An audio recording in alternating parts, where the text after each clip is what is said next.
I wanted to tell you about something that happened recently. The FBI director was in London meeting with his counterpart there. To be a fly on the wall in that meeting. You're going to put us in the room where it happened. In the room where it happened. Okay, sorry. We ended up getting totally segued into Hamilton there every time. I'm sorry. So let me tell you what happened in the room, and I have to use my glasses to make sure I get all the details, but I want to tell you what I just read that was so fascinating. Because McCallum, am I saying that right? Ken McCallum, he's a director of British domestic intelligence for MI5. He's your FBI counterpart. MI6 is your intelligence, counterintelligence. That's the James Bond branch, isn't it? Exactly, MI6, right? And MI5 is the domestic intelligence agency, which is comparable to our FBI. The FBI does both MI6 and MI5 things, but we're responsible for the spy work in the United States. And then the CIA, Central Intelligence Agency, is responsible for spy stuff outside the United States. So we do it inside, they do outside. I would be the worst spy in the world. In fact, I actually had brunch with someone just the other day who I hadn't met before. And she said she worked for the Ministry of Defense. And I said, what do you do? And she goes, I can't tell you. And I was like, now I just have to know. Of course, I'll never know. I would be terrible in that job. Terrible. That's it. I worked espionage cases and counterintelligence cases for a while. That was where I started. So that my initial career was that. My first 10 years was all of that in the FBI. And I literally shared a computer in a desk with another agent, and he was working different kinds of espionage and counterintelligence cases than I was. So I couldn't even talk to him, or I had no idea what he was working on all day. Really? I knew categories. I knew what category he was working on, and he kind of knew a category. I was working on counterterrorism, Middle Eastern stuff, and he was working on espionage, Russian stuff. How close to the movies is it? Well, the movies in some cases are probably closer to what you see than in the criminal stuff, because because spy stuff is cool. What about Bond? How is it like Bond? Nobody can move that fast through someplace and destroy that many cars and planes and look that trains and boats and have his hair never out of place, right? And always get the girl. Exactly. Yeah, no. Ridiculous. But toys, amazing toys. I mean, toys like, what does this pen really do kind of toys? Yeah, amazing toys. If I came to your house right now, would you be like, don't touch that pen, Sarah? That's not the pen for you. You didn't take anything home? You can't take things home. No, you can't take things home. Nope. Everything's accounted for. Everything has numbers on it and things like that. No. Yeah. It just doesn't work that way. Sorry. I can't wait for the memoirs. Yeah, no, never. Since we're talking international here, I'll tell you one of the funny things that you learn when you're working on counterintelligence, James Bond and spy stuff. Sometimes it's easy for people to be duped into thinking they're doing really cool stuff.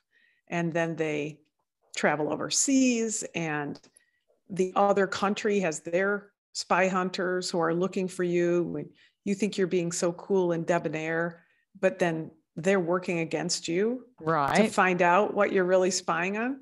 And we have this rule. Anybody who works in this world has heard this, I'm sure, before. They say, remember, you don't get better looking overseas. Wow. That's such a great saying. I love it. Let's make a bumper sticker immediately. Yeah, you're standing in the bar thinking, wow, she really thinks I'm hot. Yeah, probably not. Probably not. You don't get better looking overseas. You're just as good looking as you were when you got on the airplane to go out of country. So on that, Mr. Wray, although his name is Christopher, but I would, of course, even to this day, call him Mr. Wray because he's the FBI director, and Ken McCallum, director of Domestic Security Agency, MI5.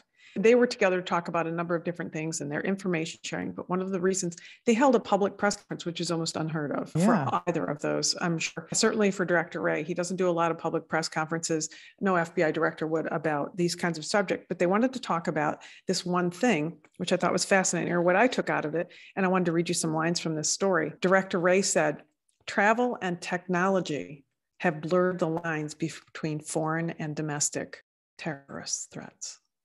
Ooh. Travel and technology. And this is something that I saw emerging, right? I mean, especially the white supremacist cases that I worked where my subjects were getting online and finding in Germany or finding in London or finding in another country some neo-Nazi who's been at it and, you know, could show them the way kind of thing. And that's really the challenge. So travel and technology have blurred the lines. Domestic and international used to be so clear that either you were from there or you were from here, but those two didn't talk together. And he was saying, absolutely, they do. Because this is the challenge when you think about these types of shooters. Terrorism is a type of motivation, right? In terrorism cases, you're talking about largely a lone actor or maybe one or two other people who don't have a lot to do with the plotting.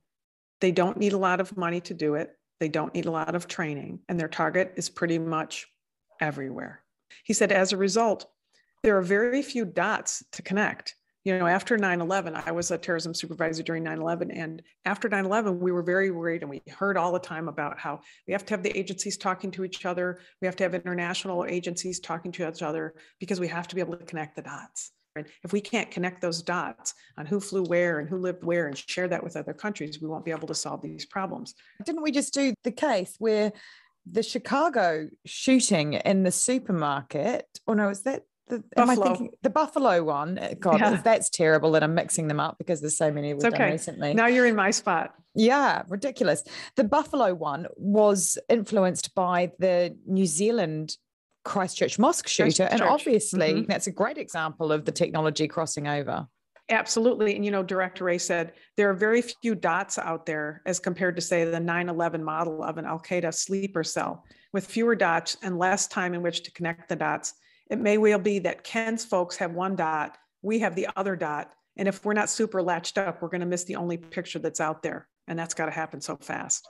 Wow. It's such a terrible challenge. And the other thing is that Mr. McCallum said that in Britain investigations, they involve 20% of your terrorism caseload involves racism, neo-Nazism, and hateful ideologies.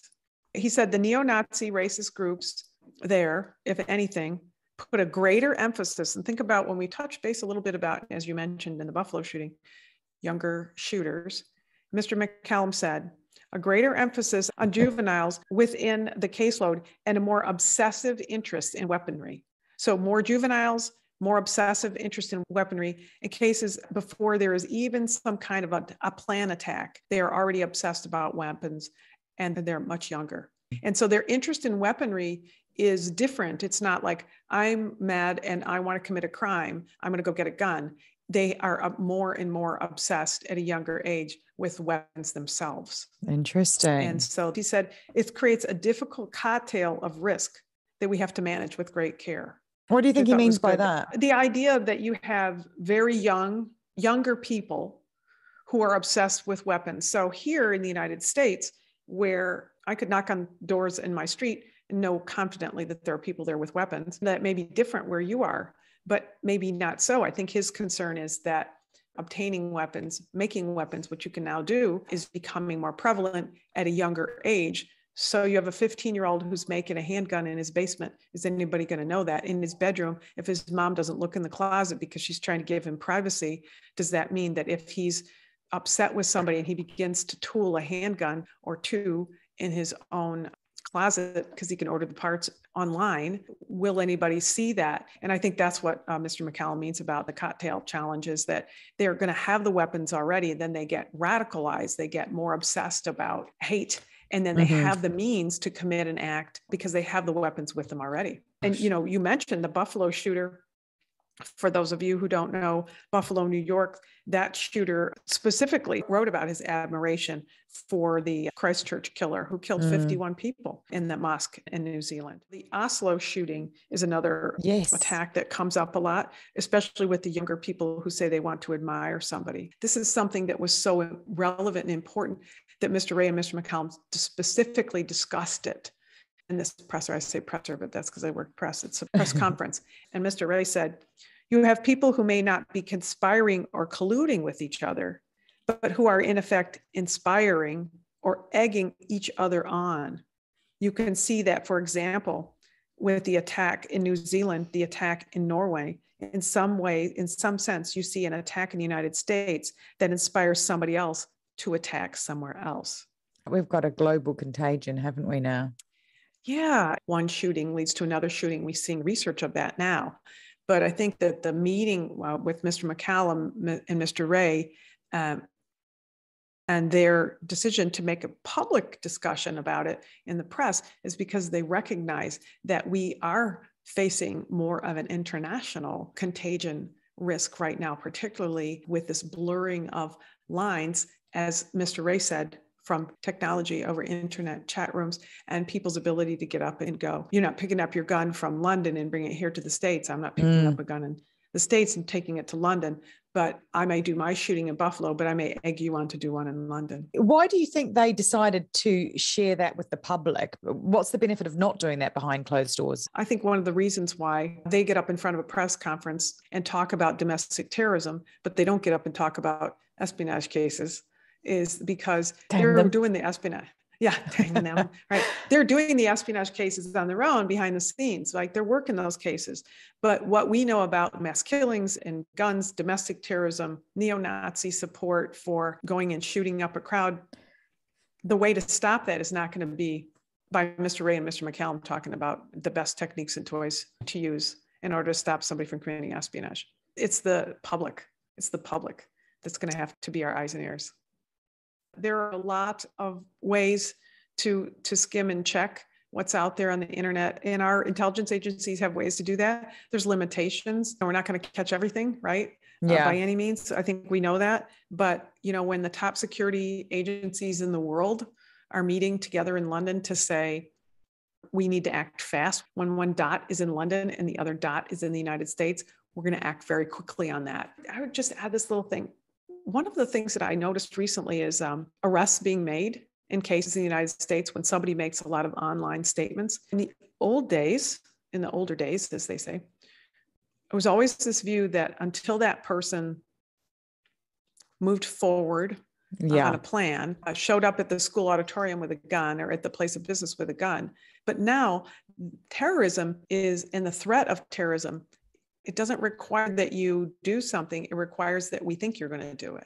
I remember you saying a couple of episodes ago that we're just squeezing in tighter on culpability. And that feels like with terrorism, that seems to be happening as well.